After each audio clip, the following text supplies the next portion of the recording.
request protocol to escort His Excellency and invite him to address the Assembly.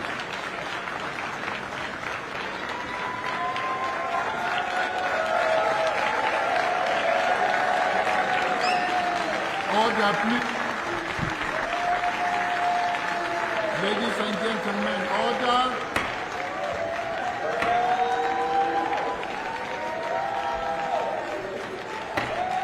Order, please.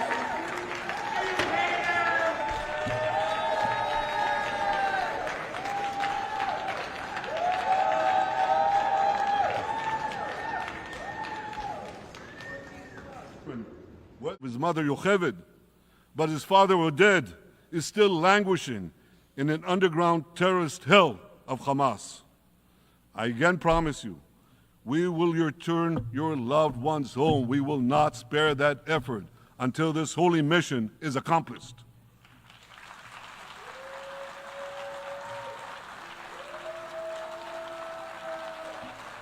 Ladies and gentlemen, the curse of October 7th began when Hamas invaded Israel from Gaza. But it didn't end there. Israel was soon forced to defend itself on 6 more war fronts organized by Iran. On October 8th, Hezbollah attacked us from Lebanon. Since then, they fired over 8,000 rockets at our towns and cities, at our civilians, at our children. 2 weeks later, the Iran-backed Houthis in Yemen launched drones and missiles at Israel, the first of 250 such attacks, including one yesterday aimed at Tel Aviv. Iran's Shiite militias in Syria and Iraq have targeted Israel dozens of times over the past year as well. Fueled by Iran, Palestinian terrorists in Judea and Samaria perpetrated scores of attacks there and throughout Israel. And last April, for the first time ever, Iran directly attacked Israel from its own territory, firing 300 drones, cruise missiles, and ballistic missiles at us. I have a message for the tyrants of Tehran. If you strike us, we will strike you. There is no place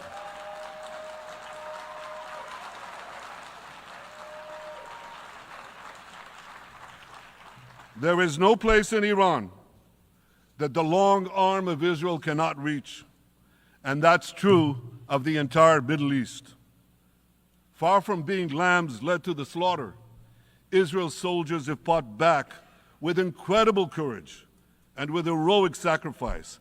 And I have another message for this assembly and for the world outside this hall.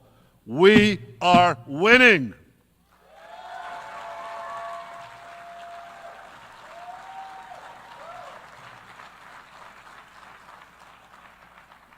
Ladies and gentlemen, as Israel defends itself against Iran in the seven-front war, the line separating the blessing and the curse could not be more clear. This is the map I presented here last year. It's a map of a blessing. It shows Israel and its Arab partners forming a land bridge connecting Asia and Europe between the Indian Ocean and the Mediterranean Sea. Across this bridge, we will lay rail lines, energy pipelines, fiber optic cables, and this will serve the betterment of 2 billion people. Now look at this second map. It's a map. Look at the second map. It's a map of a curse. It's a map of an arc of terror that Iran has created and imposed from the Indian Ocean to the Mediterranean. Iran's malignant arc has shut down international waterways. It cuts off trade. It destroys millions, destroys nations from within, and inflicts misery on millions. On the one hand, a bright blessing, a future of hope. On the other hand, a dark future of despair. And if you think this dark map is only a curse for Israel, if you think that, then you should think again. because Iran's aggression, if it's not checked, will endanger every single country in the Middle East and many, many countries in the rest of the world, because Iran seeks to impose its radicalism well beyond the Middle East. That's why it funds terror networks on 5 continents. That's why it builds ballistic missiles for nuclear warheads to threaten the entire world. For too long, the world has appeased Iran. It turns a blind eye to its internal repression.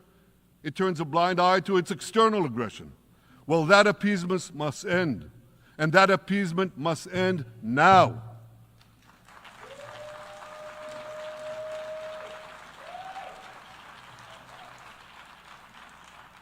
Nations of the world should support the brave people of Iran who want to rid themselves of this evil regime.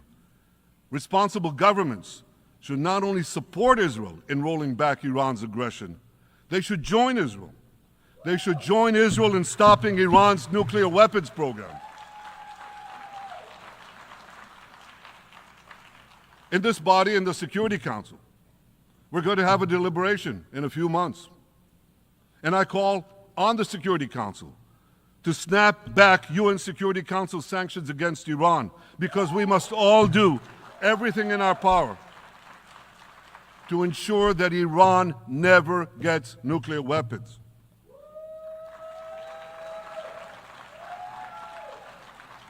For decades, I've been warning the world against Iran's nuclear program. Our actions delayed this program by perhaps a decade, but we haven't stopped it. We've delayed it, but we haven't stopped it. Iran now seeks to weaponize its nuclear program for the sake of the peace and security of all your countries.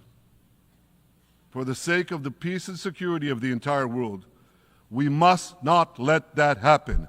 And I assure you, Israel will do everything in its power to make sure it doesn't happen.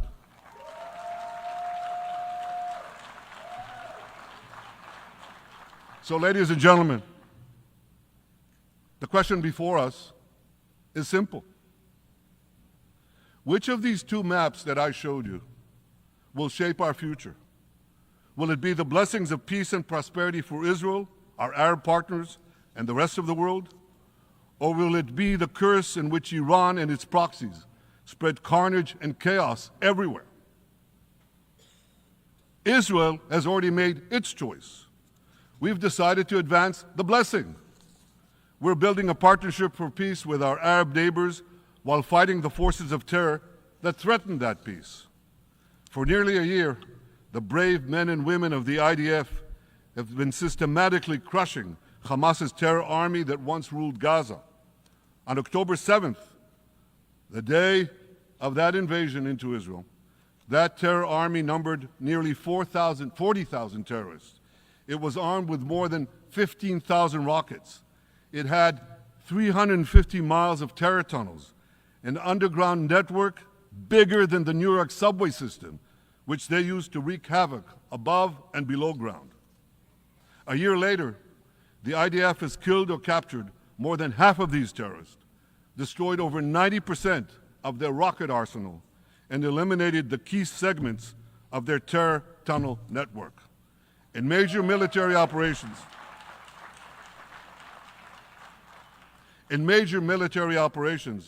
we destroyed nearly all of Hamas's